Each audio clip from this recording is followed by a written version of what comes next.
Our second speaker, part of my policy is to mention years to go along with that. So we go from 33 years in Toastmasters to 2 years in Toastmasters, Dr. Horace Alexander.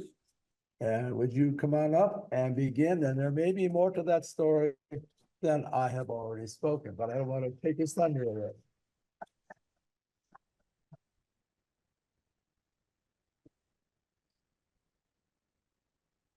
Hello, Toastmasters, and welcome guests. Go anywhere as long as it's forward. That was the motto that shaped my early career in higher education. And after spending 6 years at the Loma Linda University School of Education, training principals in how to be curriculum leaders and training teachers, teaching them how to teach, I decided that perhaps it was time to move into some other arenas of service. And so I accepted a position as academic vice president of a 4-year college in Canada, in the province of Alberta. Up to that point, my career for the most part was in private education. So I decided to spread my wings a little and get into public education. And so going anywhere, going forward meant I came back to California. And here I was told, if you want to get into public education and to find your niche, you need to network with some teachers. And one of the best ways to do that is to join a Toastmasters club. Toastmasters. Yeah, I'd heard that name before. It suggested wine glasses and MCs and festive atmospheres and all of that. And so I thought, hey, why not? And they said, furthermore, there is a club in Riverside that has a few teachers in it. So maybe that's a good place to go. So said, so done. I joined Club 815 Burnt Toast Club in Riverside. I was welcomed by Tom Jameson and Connie Jameson and Becky Palmer and a bunch of others. And I had a wonderful time. I earned my CTM. And I still have a trophy and some medals from international speech contests that I entered. Things were going wonderfully until I actually found my niche. I was appointed Dean of Instruction at Compton Community College in South Central LA. But that involved my traveling 2 hours every day, each way. And of course, the burdens of that responsibility, along with the commute, was just too much. So I had to discontinue my involvement with Toastmasters.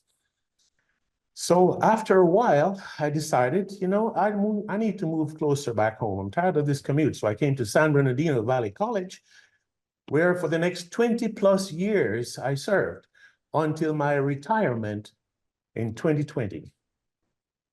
At that time, I looked around and I said to myself, now that I am retired, what am I going to do with myself?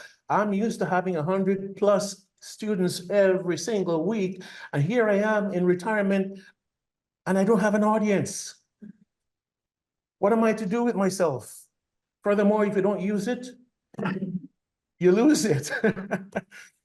So I decided I had to do something in my retirement that would keep me stimulated and keep my mind sharp. Now, when I taught teachers how to teach, I always told them things like, you know that when you go to your classrooms as teachers, there will be some students who will drink deeply at the fountain of knowledge. But then there are going to be others who just gargle. So your challenge is to get each student to think deeply, to think clearly, to think critically. And to do that, you need to be aware of the levels at which students learn. And those of you who want to be educators here today, you probably remember Bloom's taxonomy of the cognitive domain. I can see some heads shaking. You remember that. And of course, the highest levels of learning are analysis and synthesis and evaluation. So I thought to myself, you know, when you put a speech together, you pull an idea from here, an argument from here, an illustration from here, an example from here, and you pull it all together. That's synthesis. Yes, that is synthesis. And when you listen to a speech, You're listening for the introduction and you figure out when they have moved into the body and the main points of the body and the supporting details, and you listen for how the conclusion is effected. My goodness, that is analysis. And after a speech in Toastmasters, they give you feedback about what's great and what maybe not so great. That is evaluation. So Toastmasters addresses all the higher levels of learning. Wow, it was an epiphany. I realized that is the key to keeping my mind sharp. Be a Toastmaster again. And so I thought to myself, I remember about 30 years ago, I belonged to a club called something to be bread.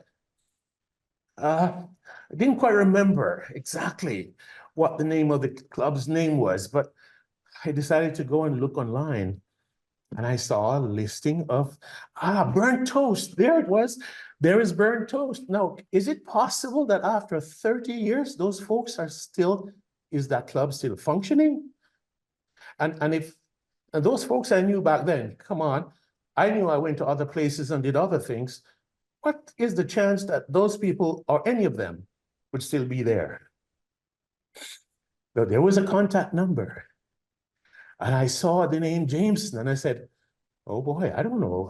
That sounds a familiar name, but what are the chances that they're still there?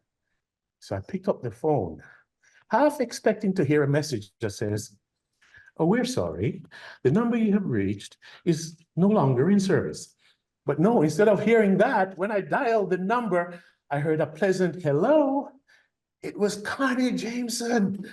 I couldn't believe my ears. So I said, my name is Horace Alexander, and you probably don't remember me, but 30 years ago, and she said, oh, we remember you. We remember you. How are you? Good. It's so nice to hear from you. And we had a nice conversation. And she told me, well, now we're meeting on Zoom. We're no longer at the Lutheran Church in Riverside. We're meeting on Zoom now because of the pandemic. And here's the information to log in. So the very next week, I was back in Club 815, burnt toast. And it was a wonderful reunion. It was like a homecoming for me. And you see, what is nice about that is that the skill set in leadership that I had acquired over my involvement in higher education and my speaking skills, all of those could be pressed into service to help other Toastmasters and to help me maintain my skills. And not only that, to enhance the skills I already had, because I've been a long-time believer and promoter of lifelong learning. Toastmasters has become the vehicle for my efforts in lifelong learning. Now I have a purpose. Now my skills are still pressed into service, and I can feel as if I am back, actually, full circle, right where I belong. Thank you, Toastmasters. Thank you.